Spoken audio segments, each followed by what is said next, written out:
ഏറ്റവും ബഹുമാന്യരായ ഭാരതത്തിന്റെ അഭിമാനമായ കോർപ്സ് ഓഫ് സിഗ്നൽസിന്റെ വിശിഷ്ട വ്യക്തിത്വങ്ങളെ, വേദിയിലും സദസ്സിലും ഉപവിഷ്ടരായിരിക്കുന്ന ബഹുമാന്യരെ, നിങ്ങൾക്ക് എന്റെ സ്നേഹാഭിവാദ്യങ്ങൾ. നാം ഏവരും വളരെ അധികം ഗൗരവത്തോടെ മനസ്സിലാക്കുകയും ഉൾക്കൊള്ളുകയും ചെയ്യേണ്ടുന്ന സുപ്രധാനമായ ഒരു വിഷയത്തെ പുരസ്കരിച്ചാണ് ഇന്നു ഞാൻ സംസാരിക്കുന്നത്. മാനവരാശി അതിന്റെ ആദ്യം മുതൽ ഒട്ടനവധി ദുരന്തങ്ങളും വൈതരണികളും കടമ്പകളും നേരിടുകയും ആ പ്രതിസന്ധികൾ അഖിലവും നിഷ്പ്രയാസം തരണം ചെയ്യുകയും ചെയ്തിട്ടുണ്ട്. എന്നാൽ നാം രക്ഷ പ്രാപിക്കാൻ ഒരു വഴിയും പഴുതും കാണാതെ പരിഭ്രാന്തിയോടെ വിറങ്ങലിച്ചു നിൽക്കുന്ന ഭീകരവും ബീഭത്സവുമായ ഒരു മഹാമാരിയാണ് നമ്മുടെ സമൂഹത്തെ കാർന്നു തിന്നുന്ന ലഹരി എന്ന കൊടും വിപത്ത്. മദ്യവും മയക്കുമരുന്നുമൊക്കെ ഉപയോഗിച്ചു തുടങ്ങുന്ന പ്രായം മുമ്പത്തേക്കാൾ ഭയാനകമായി താഴേക്ക് വന്നിരിക്കുന്നു. 16ഉം 17ഉം ഒക്കെ ആയിരുന്നത് ഇപ്പോൾ 12ഉം 14ഉം വയസ്സായി കുറഞ്ഞിരിക്കുന്നു. ലഹരി ഉപയോഗം മാരകമായ ഒരു വിപത്തായി മാറിയിരിക്കുന്നു. ലഹരി മരുന്നിനോടുള്ള അടിമത്വം വ്യക്തിക്കും കുടുംബത്തിനും മാത്രമല്ല നാശനഷ്ടങ്ങൾ വരുത്തി വെക്കുന്നത്, മറിച്ച് സമൂഹത്തിന്റെ ആരോഗ്യവും സാമ്പത്തിക സാംസ്കാരിക സുസ്ഥിരതയും അത് നശിപ്പിക്കുന്നു.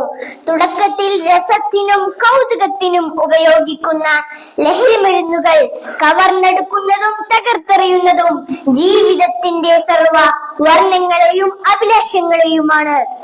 ദൈവത്തിന്റെ സ്വന്തം നാട് എന്ന് വിളംബരം ചെയ്ത വർത്തമാനകാല കേരളത്തിന്റെ കൗമാരവും യൗവനവും ലഹരി എന്ന ചെകുത്താന്റെ കരാളക്കരങ്ങളിൽപ്പെട്ട് നട്ടം തിരിയുന്നു.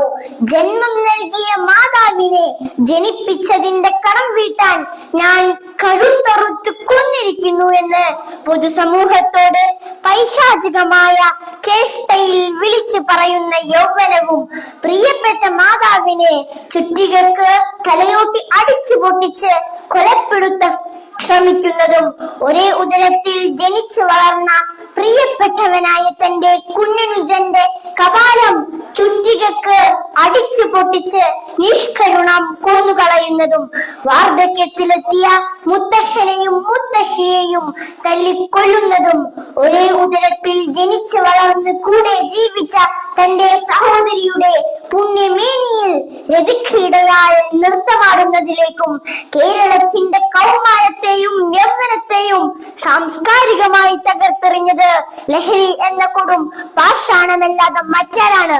പറക്കമുറ്റിയിട്ടില്ലാത്ത, ജീവിതത്തിലേക്ക് കാലെടുത്ത് വെച്ചിട്ട് പോലുമില്ലാത്ത 10ാം ക്ലാസ്സിലെ പാവം ഷഹബാസിന്റെ കണ്ണ് കുത്തി പൊട്ടിച്ചിട്ടും കലിയടങ്ങാതെ തല്ലിക്കൊല്ലാൻ സോഷ്യൽ മീഡിയ വഴി ഭീകരമായി ആഹ്വാനം നടത്തിയവർ അവസാനം കൊന്നു കൊലവിളിച്ച് സംഹാരത്താണ്ഡവ നൃത്തമാടുന്ന വർത്തമാനകാല കേരളത്തിന്റെ ലക്കും ലഗാനവുമില്ലാത്ത രാസലഹരിയാൽ ഭ്രാന്ത് പിടിച്ച കേരളത്തിന്റെ കൊടൂര കൗമാരമേ, എവിടേക്കാണ് നിങ്ങൾ പോകുന്നത്? അപ്പോൾ നിങ്ങൾ എവിടേക്കാണ് പോകുന്നത്? സിന്തറ്റിക് രാസലഹരിയുടെ ഉന്മാദത്തിന്റെ തമോഗർത്തത്തിൽ തകർന്നടിയും മുൻപ് തിരിച്ചു വിളിക്കേണ്ടിയിരിക്കുന്നു ഈ സമൂഹത്തെ. തിരിച്ചു നടത്തേണ്ട കാലം ഭീകരമായി അതിക്രമിച്ചു പോയിരിക്കുന്നു. അക്രമത്തിനും അരാജകത്വത്തിനും ലഹരിയുടെ ഉന്മാദത്തിനും പ്രോത്സാഹനം നൽകുന്ന, അതിനെ ഗ്ലോറിഫൈ ചെയ്യുന്ന സിനിമകൾ, സീരിയലുകൾ, കഥകൾ, നോവലുകൾ, സാഹിത്യങ്ങൾ ഒന്നും തന്നെ നാം പ്രോത്സാഹിപ്പിക്കരുത്. അത്തരം സാഹിത്യങ്ങളിലെ സൈക്കോപാത്തുകളായ ലഹരിയുടെ രാസലീലയിൽ അഭിരമിക്കുന്ന അരാജകത്വങ്ങൾക്ക് നെടുനായകത്വം വഹിക്കുന്ന നായകന്മാരിൽ നിന്നും നമ്മുടെ മക്കൾ മാതൃക കണ്ടെത്താതിരിക്കട്ടെ.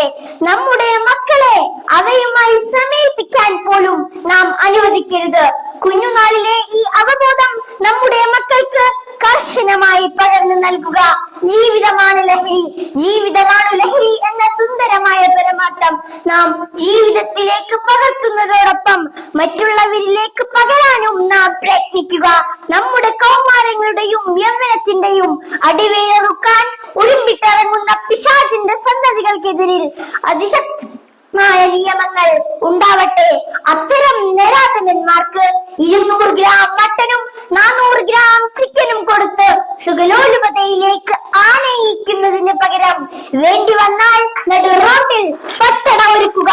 അതാണ് സമൂഹത്തിന്റെ നിലനിൽപ്പിന് അഭികാമ്യമായിട്ടുള്ളത്.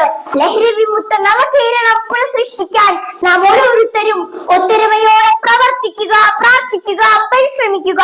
സുന്ദരമായ ഒരു നല്ല കാലത്തെ ആശംസിച്ചുകൊണ്ട് ഞാൻ എന്റെ വാക്കുകൾ ഉപസ്മരിക്കട്ടെ. ജയ് ഹിന്ദ്. തീവ്ര ചോക്ക്, തീവ്ര ചോക്ക്, തീവ്ര ചോക്ക്.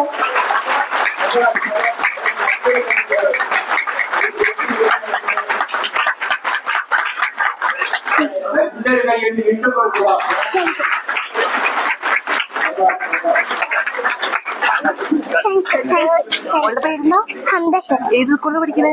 ഇസ്ലാമിക്. ഇവിടെ